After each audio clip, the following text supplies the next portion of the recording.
Hello everyone and welcome back to DMG. What would happen if you combined the stately, stoic, and somewhat boring design of a ThinkPad with the HP Pavilion's media-oriented feature set?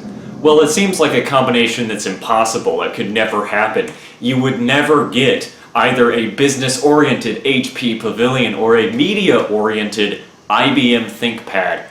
But it turns out that the latter actually exists. It's called the Lenovo Y510, the 2008 model. And in essentia, this is a media-oriented ThinkPad. It is the same chassis as their, almost the same chassis as their lower-end ThinkPads. But it has a subwoofer, 4.1 audio, and a glossy screen. And an option for discrete graphics. So this is a not very often discussed anomaly in the ThinkPad line because this is, again, very ThinkPad-ish in design, but oriented towards the media market that the HP Pavilions targeted. So today we're talking about the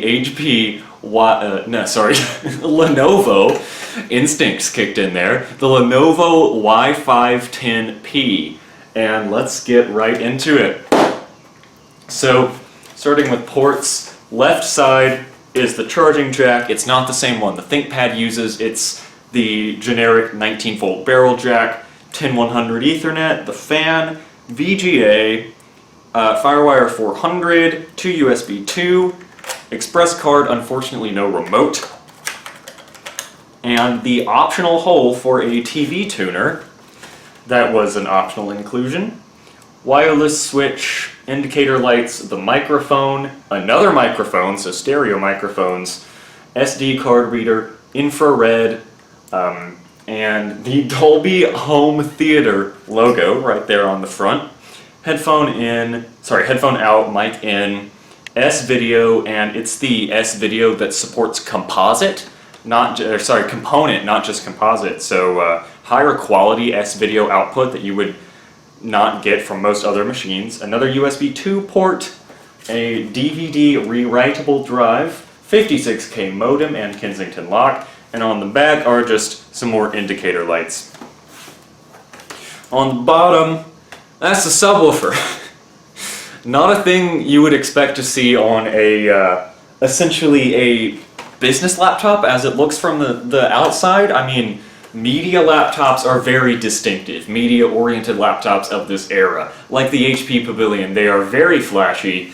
This is not. So it's taking Lenovo/IBM's ThinkPad way of designing a laptop and applying it to a media-oriented machine. I find this much easier to work on than a real ThinkPad. This is so much easier to open than the T500 that I also covered recently. Hard drive is right there, CPU and memory are all right here. Don't have to take off the keyboard and the touchpad and all of that crap to fix anything. It's all right on the bottom, which is the way the ThinkPad T500 should have been designed. T500 was the highest end ThinkPad at this time.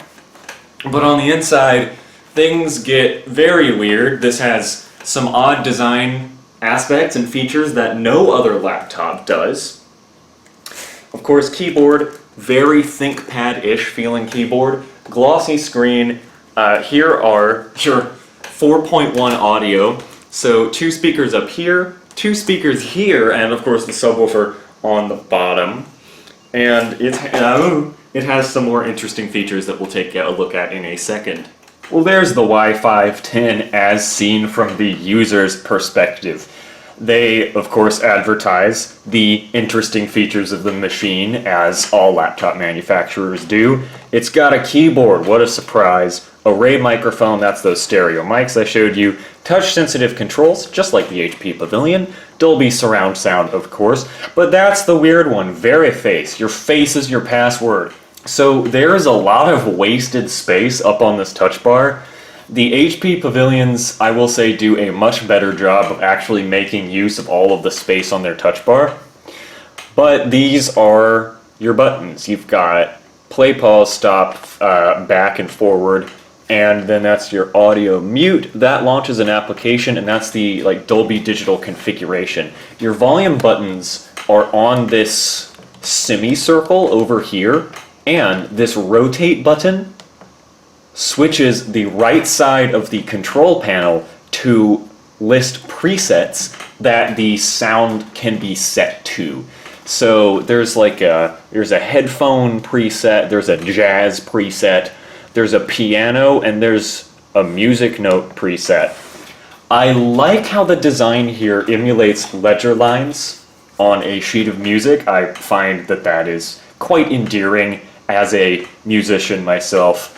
However, they could have made the buttons so much bigger. That's my complaint here.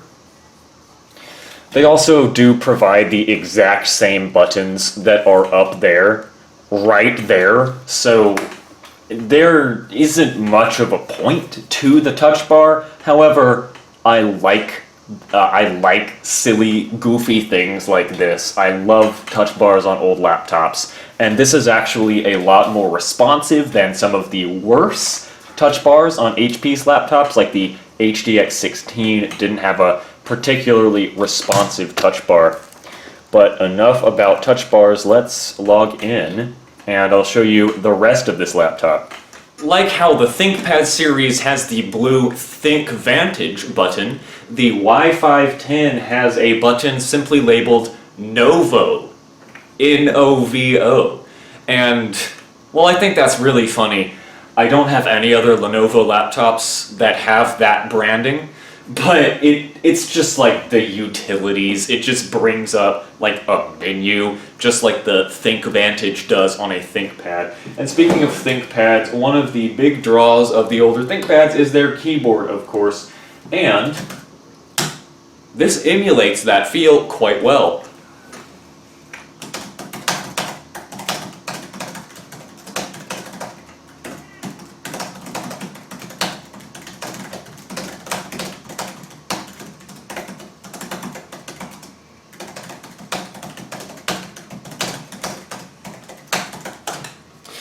It actually has less deck flex than the T500. That was one of my biggest complaints with the ThinkPad T500. Although the laptop chassis is sturdy and it's like actual metal, the keyboard still flexes quite a lot. The Lenovo Y510 doesn't have the same problem. The keyboard doesn't wobble the hell around. I don't know how they managed to get it right on a plastic consumer-grade media laptop, but not on the ThinkPad. The keys have shorter travel and they're a bit stiffer when they bottom out than the ThinkPad, so I don't think the keyboard feels quite as nice, but the deck flex being almost non-existent is a massive benefit. So I would say this is one of the better keyboards on a media-oriented laptop. I still prefer the HP Pavilion feel, but it is by no means a bad keyboard. It is quite a decent one. Okay, next up on its feature list is the speakers, and they did that quite well. Of course, the ThinkPad T500 is not a very good comparison point because media laptops always have way better speakers than business laptops, which rarely need to produce sound at all. So almost anything is sufficient on a business laptop, but on a media laptop, of course, audio is like the whole point of why you buy it, and that subwoofer is great. Oh, one last thing about the keyboard, the function key is all the way to the far left, just like a ThinkPad. Lenovo likes to put it in a place that it should not be. The function key should be to the right of control, and that bothers me. But you can swap function and control in the BIOS, just like on a ThinkPad. And there are also volume up and down buttons when you hold down the function key and use left and right arrow keys if for some reason you don't want to use the slider up here, or screen brightness is also on the up and down keys.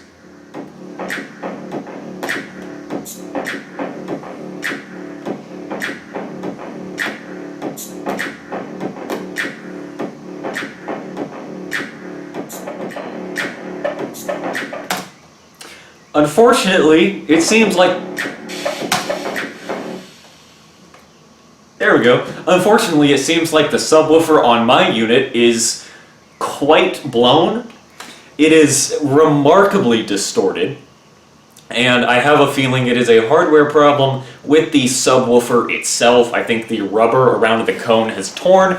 Unfortunately, that is a common problem with tiny 1-inch subwoofers in 17-plus-year-old laptops.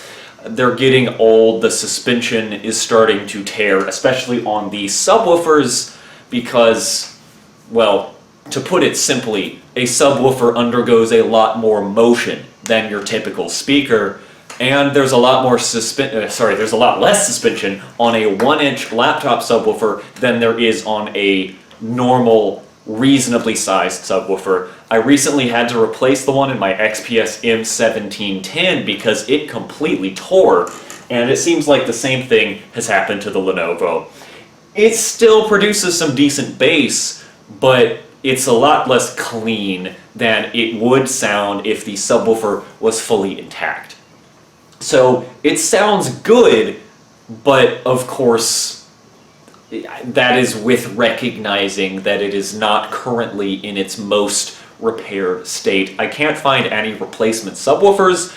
This is not a very common model, it seems. So that discussed, let's just look at that 4.1 sound. The HP Pavilion series used the IDT audio chips. Those were the most common. Some of the earlier ones use Waves Audio Max or a analog devices chip, but most of the HP Pavilions that I've covered use an IDT codec. This uses a Realtek chip, and it's actually set from the factory to be quadraphonic sound, so you don't need to do any configuration of your own to set it up to the 4.1 that it supports. Interesting thing to note, I don't think there is any crossover frequency on the subwoofer. I've unplugged the other speakers because I got very suspicious that, in fact, there was no upper frequency limit on the subwoofer, and it is indeed producing the full range of the music. So the subwoofer would sound better on the bass if it wasn't also producing treble. That could be an audio driver problem, but it also happens on the original drive with Vista. So I think it's just wired strangely. But that said, it is set to be quadraphonic. You can only really hear the 4.1 effects when you are sitting right in front of the laptop. It'll be hard to capture on camera, but I will try my best. But there is more of a depth of field than you would get from a typical 2-channel speaker setup. So I will credit them with that. And it is set up in the driver with Dolby Home Theater out of the box, which is also nice. Of course, that's a lot like the X-Fi crystallizer and virtual stereo, virtual surround sound that Creative Labs has on the Sound Blaster cards, if you're more familiar with that. And of course, you have all of the effects. You can set like virtual environments in which you are listening, and I feel like those really do come out more on the 4.1. Alright, so I'm about to hit play on this demo in the Realtek drivers that demonstrates the 4.1 sound. You'll hear one sound from each speaker, it'll light up on screen. Keep in mind that there is a lot more bass on the rear speakers. So that confirms my suspicion that is indeed putting some audio from the rear speakers straight into the subwoofer, which is bizarre.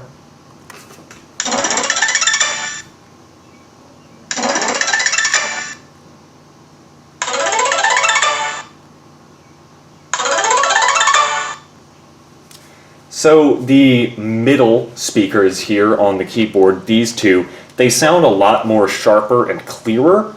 I have a feeling that is because the ones up by the screen are a lot smaller, and also they are working in tandem with the subwoofer when they should not be. The subwoofer should not be compensating for lackluster mid-range response from tiny, tinny little speakers. Alright, it's time for some Vidya games. I won't spend too long because this is not the model that has the GeForce card. I think that would be in a GeForce 8200 or 8300. This just features the Intel GMA graphics on the 965 chipset, so that would be most likely the X3100.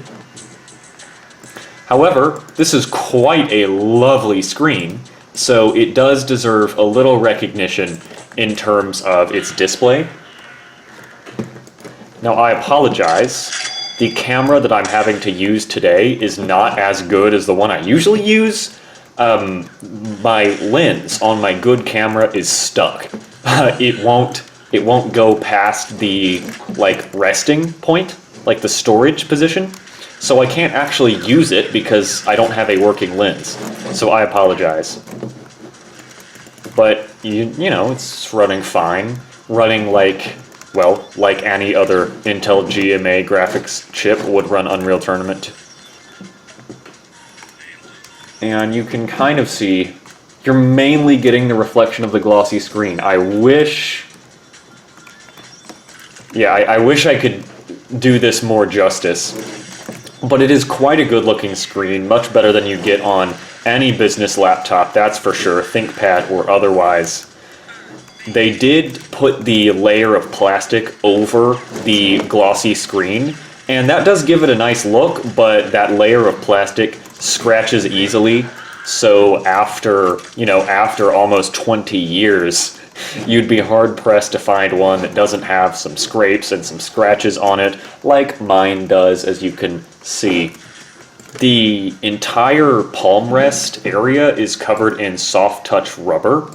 Luckily, it has not started to return to the primordial goop from which it came. It has not started to break down into gross, disgusting, sticky rubber.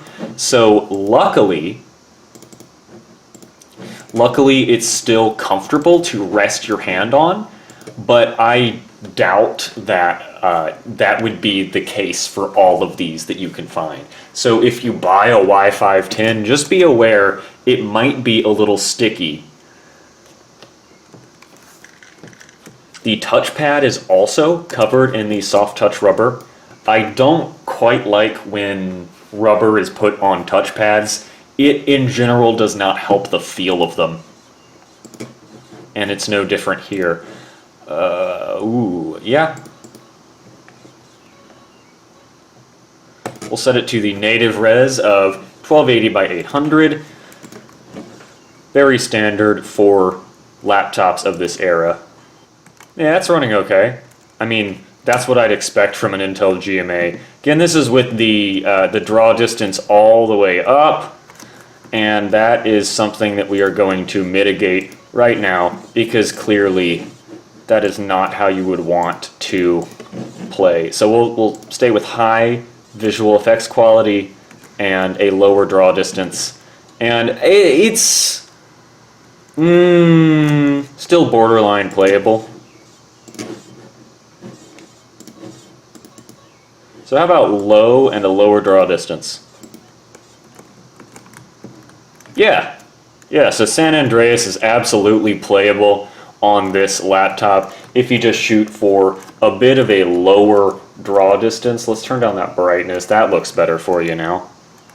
Of course, this is a LCD screen, not an LED. It is a cold cathode backlight. So hey, yeah, it's a cold cathode backlight LCD screen, so you're going to get much better colors out of it than you would get from an LED of the era.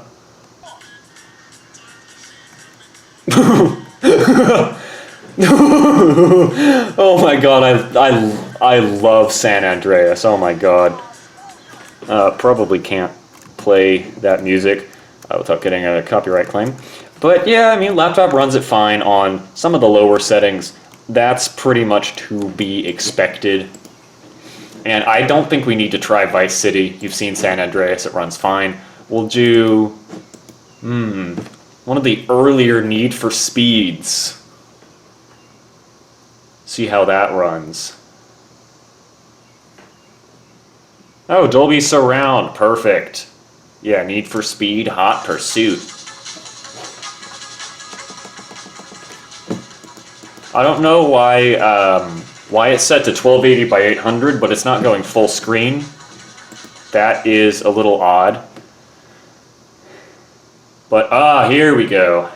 Hopefully it's going to be running at the right resolution now. There we go. That's 1280 by 800. 3, 2, 1, go!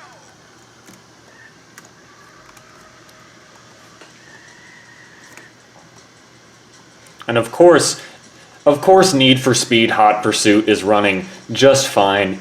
It is one of the lighter games out there for certain. There is not too much of a load on the graphics card from this particular title.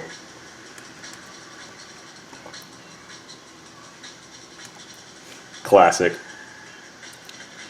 But yeah, I mean, it's absolutely possible to have a little fun on the Lenovo Y510, even if you don't have the discrete graphics model. Intel G, a reasonably capable graphics chip. It's nothing crazy. It's, nothing ultra capable, but it'll handle some of the lighter titles of the time, like Need for Speed Hot Pursuit and Unreal Tournament. Alright, Knight Rider 2. We'll do that at...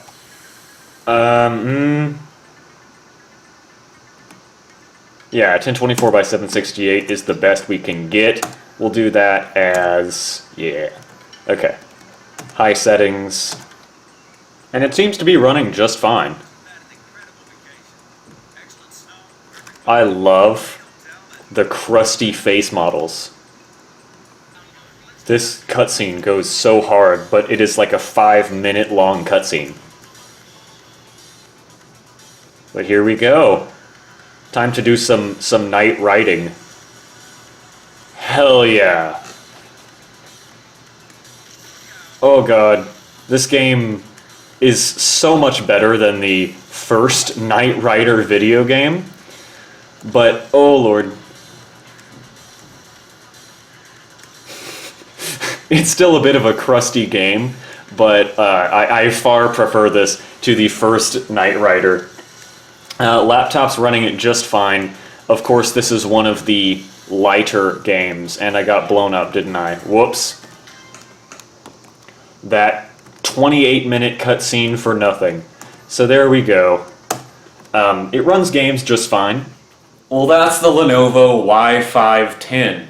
A media-centered laptop built in the boring chassis of a ThinkPad, though it is not so exciting to look at on the outside, being just a brick of plastic.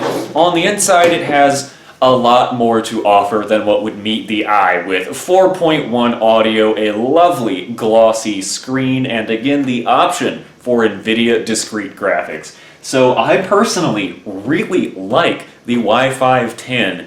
I find it very funny that some of my complaints with the ThinkPad T500 are actually solved in the Y510. It's funny that a consumer-grade media laptop would be easier to upgrade and work on and service and clean than a business-grade high-end ThinkPad. I find that quite funny. But that's going to wrap it up for this video. So thank you everyone so much for watching. I hope you enjoyed. Lots of other laptop content on the channel, both past and future if you're interested. But I hope you enjoyed, and I hope you'll come back next time.